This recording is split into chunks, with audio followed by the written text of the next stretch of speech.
Sinimulan na ng MMDA ang mahigpit na pagpapatupad ng Yellow Lane Ordinance na nagbabawal sa mga bus na dumaan sa mga flyover at underpass. Ang resulta, mabigat na daloy ng trapiko sa EDSA. Saksi si Steve Dailisan.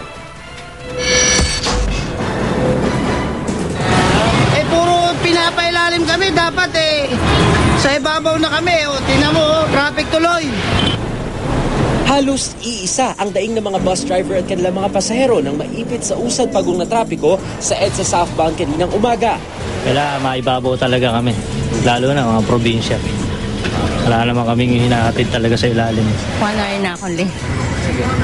Paano ho yun? Bawal na raw ho yung mga bus sa... Sana naisip muna nila bago kasi mas marami ang bus kesa sa mga private Sinisi nila ang maigpit na pagpapatupad ng Yellow Lane Ordinance na nagbawal sa mga bus na dumaan sa mga flyover at underpass. Pero katwiran ng MMDA, ipinatupad ito dahil sa sunod-sunod na aksidenteng kinasasangkutan ng mga bus.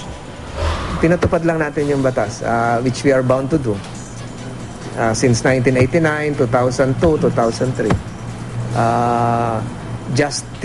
Justified no number of fatal accidents the past few days involving buses. Reinforced by the need to strictly implement traffic rules. Natural, magkakaroon ng initial confusion. Pero ang ilang naubusan ng pasensya, dumiretso pa rin sa kamuning flyover. Ang mga pinaiwas, bumara naman sa mga lane na pwedeng daanan ng mga pribadong motorista. Pinagmumura na kami kanina Dahil? Kasi siyempre, hindi ko rin masisisi yung mga paseros na papasok sa trabaho. Kami naman, sabi ko, wala kami magagawa kasi utos lang yun, sumusunod lang kami. Hindi na muna ini-issuean ng traffic violation ticket yung mga bus na lumalabag dun sa pulisiyang ipinatutupad kaugnay sa pagbabawal sa pagdaan sa mga flyover at underpass. Sa halip, ang ginagawa ng mga traffic enforcer ngayon, inililista na lang muna yung plate number at yung pangalan ng bus company, saka raw sila padadala ng sulat ng MMDA. Ang kaso, sa dami nga ng lumalabag, mukhang nauubusan na ng espasyo yung mga traffic constable sa kanilang pinaglilistahan.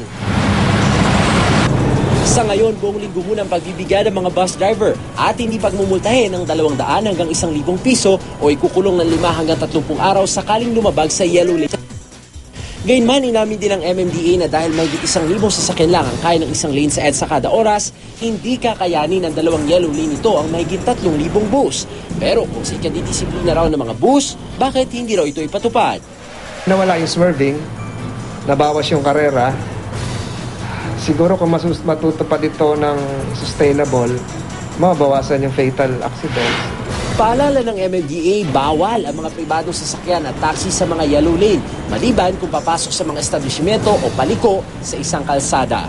Ako, si Steve Dailisan, ang inyong saksi.